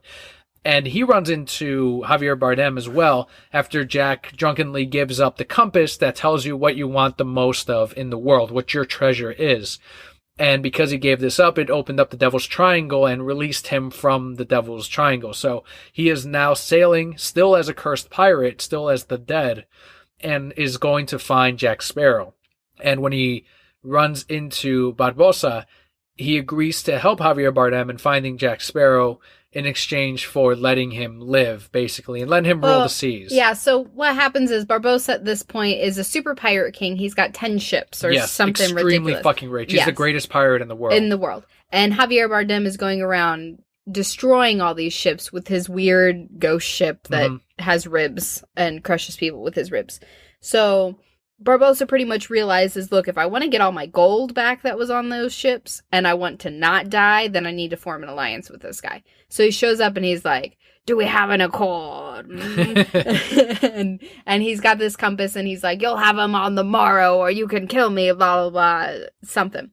So he teams up with him. They go after Jack Sparrow. But of course, these ghosts can't go on land. They disintegrate if they go on land because the curse. Because the curse. So Barbosa is like, I'll go to land and I'll get him and then I'll bring him back to you and then you can let me go. But of course he gets to land and he's like, now we're going to go after the trident because I want to rule all the seas. Well, I think that's also where... Is that when he... No, it wasn't... Yeah. He doesn't yet know that Corina, and this is after they get the Black Pearl open again, and it's a full ship. Because he's got Blackbeard's sword, so he can get open He can break that curse of the Black Pearl, and they're sailing the Black Pearl again, which is amazing because both pirates deserving of the Black Pearl are now on the ship. And that's when, while talking to Corina about the stars, he comes to the realization that Corina is his daughter. He is the father that left her on the doorstep. So now there's an emotional connection between these two characters, and to me, my favorite Pirates character, I'm like, now I'm invested. And I know what this means, of course, for the character by the end of the movie. Of course, we all know. Because what else are we going to do with Barbosa? And we find out at the very end. But yes, so it continues. He has an investment in helping his daughter live and never letting Javier Bardem get near them. And they eventually do reach this island. Very close. They almost get killed by Captain Salazar. But when they reach... The British. They're like fucking annoyance. Diet Norrington shows up. Yes, Discount Norrington. Yes. He sucks. And he also shows up and he gets obliterated. But they can't go on the land. So they discover that the final piece, which was on the journal, is what's needed on this island of essentially stars or treasures. There's a bunch of rocks on the island. So they focus a lot on the stars. The stars are going to guide us. The stars are the way to this, magical island. We need to look at the stars. And they get to this island, and they only get to it by night because they're following the stars. And then the sun rises, and there's a bunch of jewels on the island. And Karina's looking at it and realizes that the jewels match the sky exactly where the stars are. And there was a giant-ass ruby on her journal, and one of the stars isn't lit up, and it's because it doesn't have that piece of the ruby. So, of course, she puts it in, and then it opens a mysterious waterway. Moses parts the sea. Yes. To get to this trident.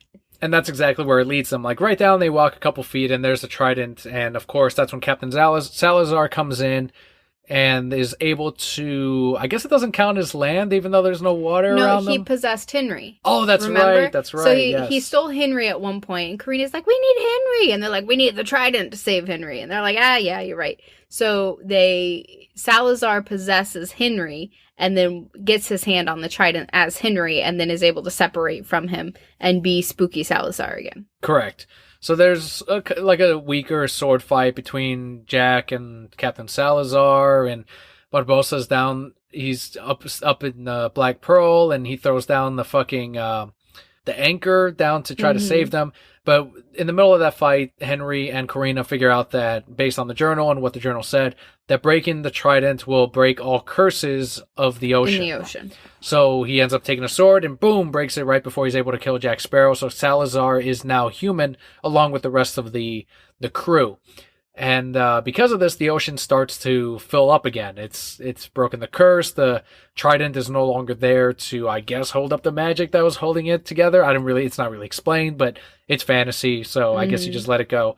But the Black Pearl, in the meantime, throws out its anchor to try to save Jack, Henry, and Karina from the ocean falling down. And Salazar, still being that revenge pirate, still wants to kill Sparrow. Like, it doesn't change anything. The fact that he's now uncursed and human, he still wants to kill Jack. So he climbs on the anchor as well. But if I remember correctly, was Barbosa, did he come down with the anchor? Is that what it was? Yes. Because he wasn't down there. He wasn't down in there. He did. He came down with the anchor to try and be like, okay, come on, get up here. Help them get up. So they're all climbing up as the ocean's closing in on them very slowly. Very slowly the ocean is closing in. And they're all trying to climb up.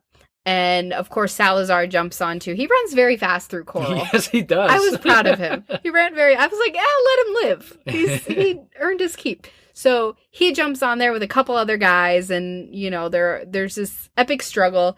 And then Salazar is almost to Karina. Because she's at the bottom. It's Karina, then Henry, Barbosa, and then Jack Sparrow at the very top. Mm-hmm. And he's almost to Karina, and he's going to get her and throw her off, but Barbosa can't let that happen. And what happened is she fell, and Barbosa caught her. Oh, yes. And seeing, the whole time in all the movies, as you mentioned, you never see his forearm. And on his forearm, he has these stars tattooed on there, which lets the audience knows that he's, her dad at this point. But this is when Karina figures out, and she says, "What am I to you?" And Barbosa says, "Treasure." And we're all like, "Oh, the feels." and then My Heart Will Go On starts playing in the background. Yes. Do do do do do do do do do do. And then of course Salazar is almost there, and Jack from up top goes, "Hector," because that's his name, Hector Barbosa, and drops him down a sword. And Barbosa grabs it and jumps off and stabs Captain Salazar in the back as he falls down with him. And so Salazar drops to his death in this ocean that is closing very slowly, still. Very slowly. But apparently quick when enough it closed, to kill all the men, yes. Quick enough to kill all the men. When the men, now granted, when there was that wall of water, I'm like, why don't they just swim sideways and up? Right, yeah. But whatever. Killed them all. And then Barbosa falls. Slow-mo. The graceful death of Barbosa. Arms out, looking at his daughter. He found his true treasure in life. Yes. Falls to his death. And they fucking kill off Barbosa, and she knows that it's her dad now, and they go back up, and they're not really that sad. It's just Captain Jack's like, "Oh, it's a pirate's life, Hector," and that's kind of it. But then Henry's like, "So you made it, Karina Smith?" And she says, "No, it's Karina Barbosa." And I'm like, oh, so she adapted, she knows who her father was. Her story is complete. For just a moment, I had everything. Yes, and now, her stories, she's grown, she knows that she's a daughter of a pirate, she knows that there is the supernatural in this world, and Henry, in the meantime, broke his father's curse, so there's that progression of story. Then at the end, you see that his father comes back uncursed and can live with his family, and now Karina and Henry are together as well, so...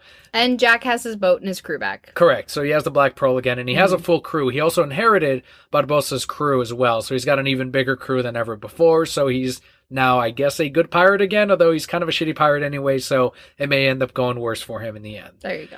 That's the full story. There's an after-credits scene that's a little bit confusing with Davy Jones coming back, sneaking up on... Will is sleeping next to Elizabeth, and there's a thunderstorm, and then you see a big old shadow come in their room, and then you see the tentacle face, and you're like, oh shit, it's Davy Jones, and Will wakes up in a panic, and there's nothing there, so then he hugs Elizabeth, presumably to get busy again. I mean, they were separated for 20 years at this point, and then they look down under the bed, and there's little barnacles on the floor. So he was there, and I guess he went to hide?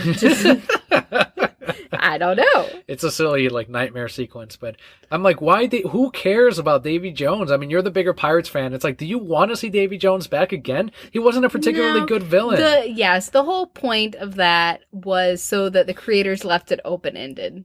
Could there be more? There's better ways. No one cares about Davy Jones. They should have had that dog running all those people from the first movie. Do you remember that after credits scene? No, I don't. So there was that white dog in the first movie. Okay. And the one who stole the bone, I don't remember. And anyway, in the first movie, Jack goes to that Aborigine island where he tries to use the bone to open the... Where he's like the king of the people, right? Yeah. And then in the very end of that first movie, the first after credit scene, you see the dog sitting on the throne, and he's the king of all the people. Oh, no, that wasn't the first movie. I think that was the third one. That was the first movie. No, in the first one, it's the monkey. You see the monkey still alive. Oh. And it's yeah, you're thinking of the second, the one where he's the island people. That's the second one. That's right. You're right. So, anyway, we should have seen that guy again. It's silly. I don't... Do you care about Davy Jones? No, not really. Anyway. I only like when he goes with his tentacles. He makes that noise. Aside from that, the story itself, it's better than the third one, it's better than the second one, and it's better than the fourth one, but it's not quite as good as Pirates 1. And I know it's buys into the whole thing of like, well, no, it's not going to be better than the first one, which I don't agree with. Movies can be better than the first one, as we've seen with Terminator and Aliens, but this is not quite... It's the revival this franchise needs, and they can definitely easily pull together 2 more movies out of this, but it doesn't quite live up to the first one, and I think it's fine. It's made its money.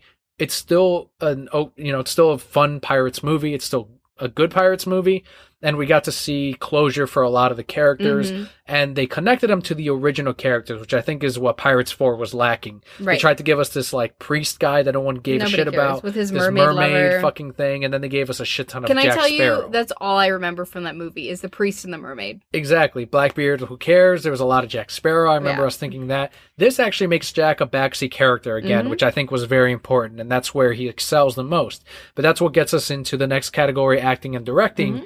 I don't feel like Johnny Depp quite caught the character, his own character of Jack Sparrow in this movie. And that's what made people, I think, really fall in love with the first one, was the uniqueness of Jack Sparrow and who Jack Sparrow was.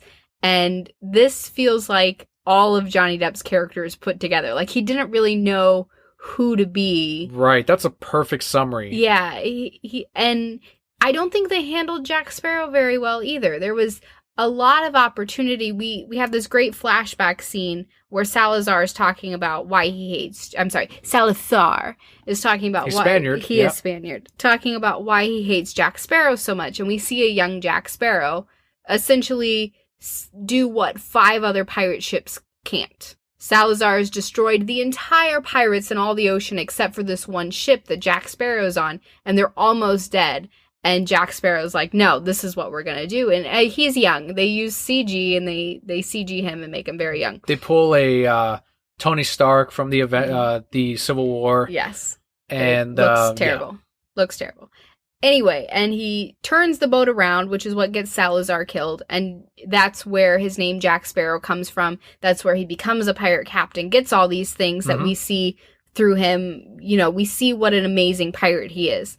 In the first movie, he's doing all these crazy things, getting off islands with, you know, his back hair tying to turtles. And those were the rumors, but right. Yeah. He builds this great lore for himself. And they had the perfect opportunity to give him that backing that he needed to become a credible pirate again. And all we see is a drunk. Which, to be fair, he also was in the first He also Pirates. was, but he still pulled it off somehow. Just made it happen. And in the very beginning of this movie, and we didn't really talk about it, we see him at the bottom where he loses his crew. He doesn't have anything. He's in the bottom again. And they never bring him back from that. I know what you're saying. Like, at the very end, they give him that crew. So it's like, oh, so he became the pirate he needed to be, but he didn't... He didn't do anything for it. Yeah, I agree. He didn't have that moment of, like, he proved to his crew that he is that pirate that that they all enjoyed at the very end, or that smart pirate that, ended up tricking Captain Salazar a long time ago. And, yeah, that was probably the weakest portion of it. And as you mentioned, the acting just, I don't know, he didn't do his own character too well. I like Jeffrey Rush. He was an amazing Barbosa. He's an amazing actor anyway. Javier Bardem did what he could with what he had. He's kind of a one-dimensional villain. Everybody else was very believable in the Pirates universe. Again, I've said this before, Pirates of the Caribbean used to be one of my favorite movies. I've seen it countless number of times. I've seen, I think I saw Pirates 1 in theaters 4 times. I saw 2 and 3 at least 3 times each. So I have a lot of investment in this franchise and in the characters. And so, yes, I believed all the rest of them were very believable in that universe. Will's son, Henry, was just like Will. Yeah. Bland. his girlfriend was just like Elizabeth. I liked Karina a lot, though. I liked her more than Elizabeth. I did like her. She was a scientist, and she was always smart, outsmarting everyone else. And yeah, she was much more entertaining than I expected her and Henry to be. I was like, it's all going to be about the older characters, but I'm like, I like Karina. Right. And then it turns out she's related to Barbossa. I'm like, of course I like Karina. Of course I like Karina. So overall, I thought the acting was, good. Except for Johnny Depp, which is unfortunate because that's what you go to see the movie for is silly that's why Jack you Sparrow. Go, yeah. Well, yeah. The directing, I mean, it was pretty standard. I mean, the only thing is we didn't get a lot of shots of actual sword fighting. In the first one, you see a lot more stunt work with that, which is amazing. In this, you don't really get that. It's more, I don't know, it's a lot more cuts, and let's look at these special effects, and they're in this green room and all that stuff.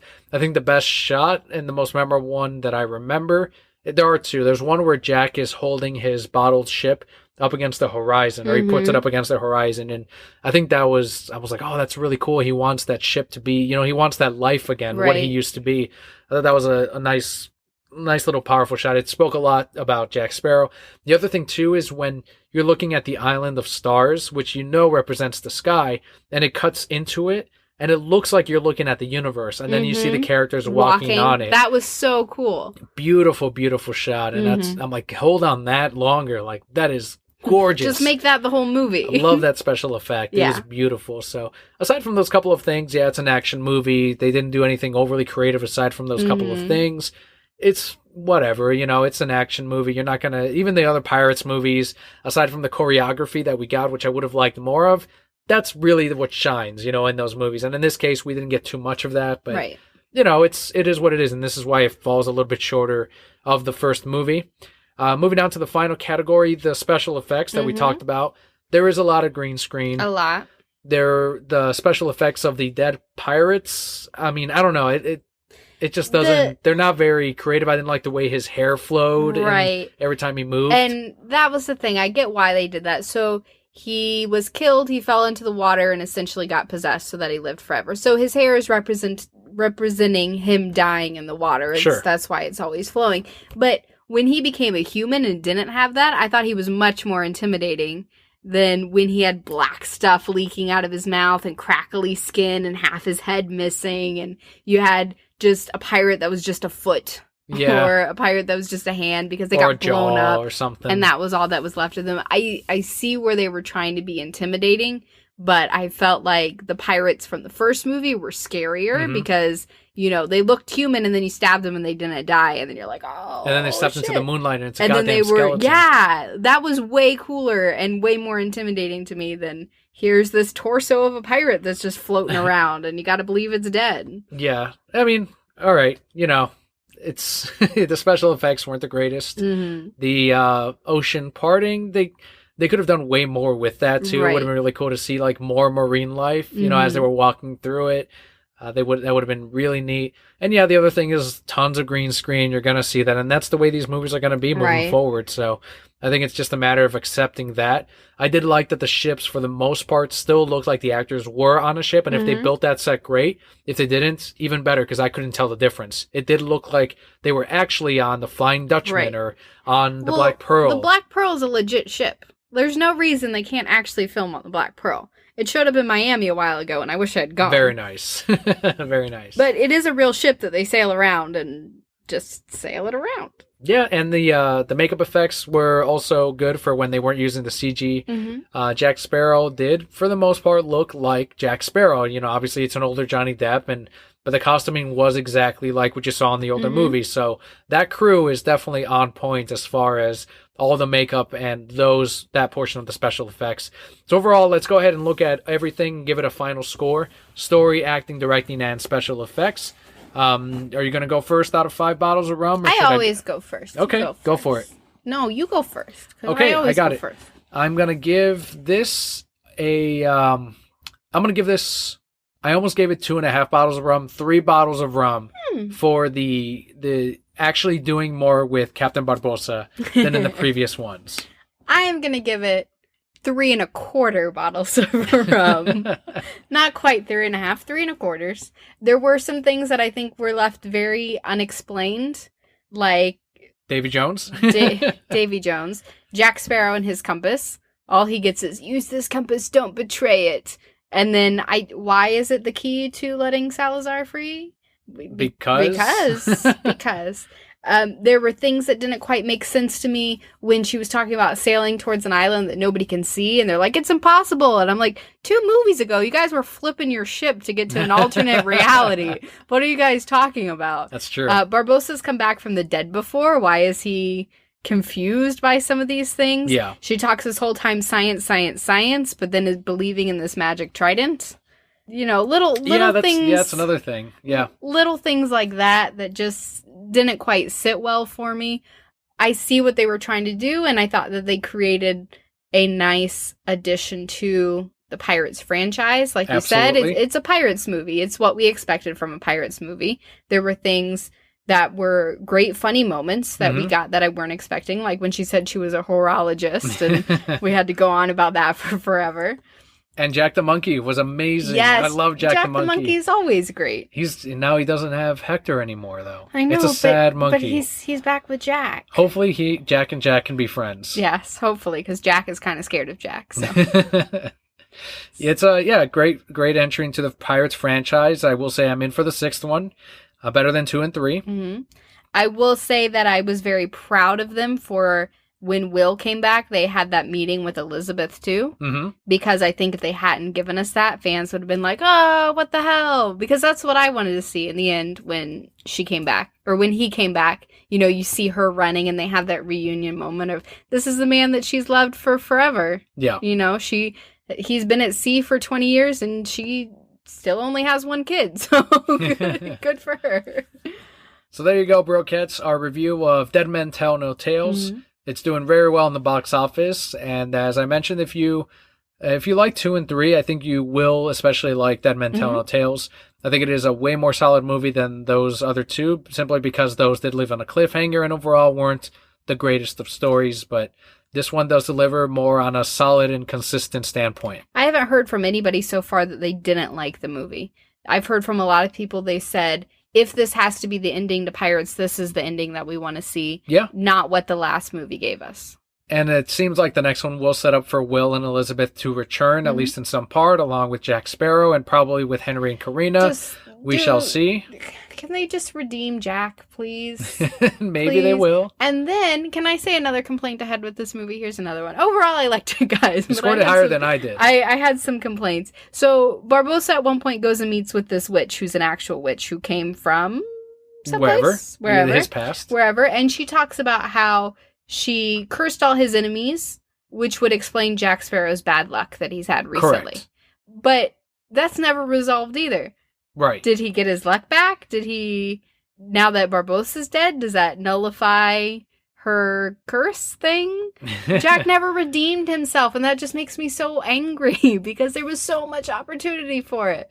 But the writers did say this, that the reason that they have that big Barbossa scene, and they fought to have that ending where he dies for his daughter, is because for all these movies he's been a villain, and they wanted him to have that moment where he redeemed himself, and he did in those final moments.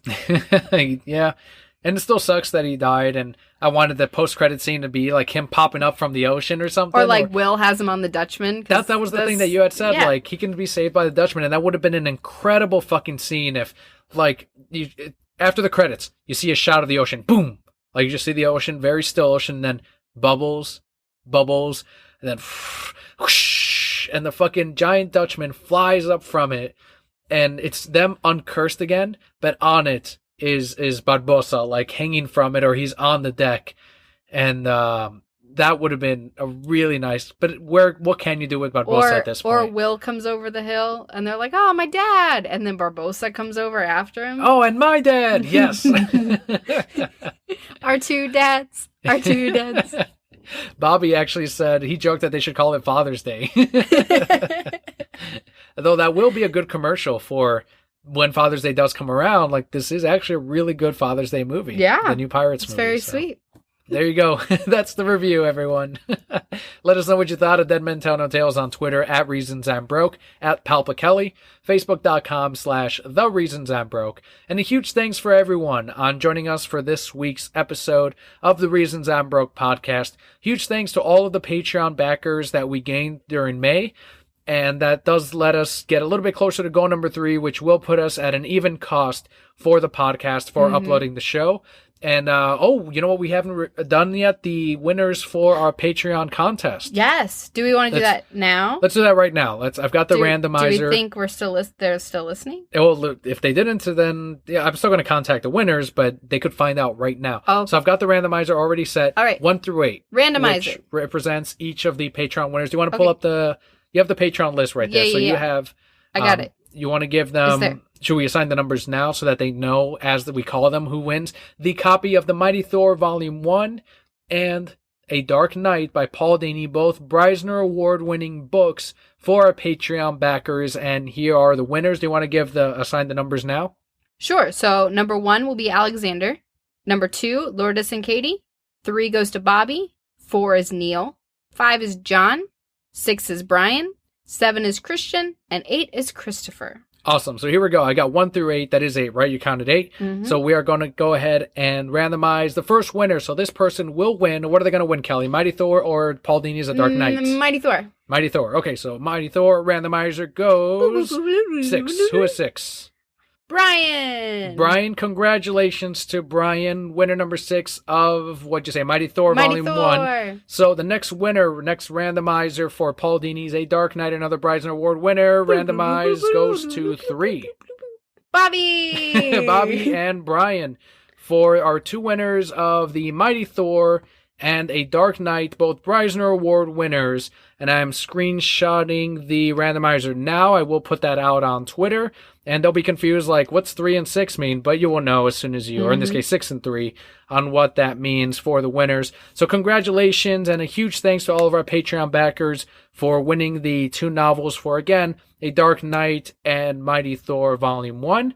We are going to hopefully do more contests in the future. Obviously, the more Patreon backers we have, the more often that we can do these contests and these giveaways. I'm gonna think on it for sure for June. Like maybe I'll pick out another trade paperback. Like maybe we'll do a list of must reads before you die, or I don't know. Maybe we'll do some kind of future giveaway. But stay tuned for our Patreon backers, because obviously we will do more in the future. And as we keep hitting more goals, we can start doing larger and bigger and better prizes for our Patreon backers. So ending off the podcast, huge thanks to everyone for tuning in. I'm Daniel. And I'm Kelly. We'll see you next week.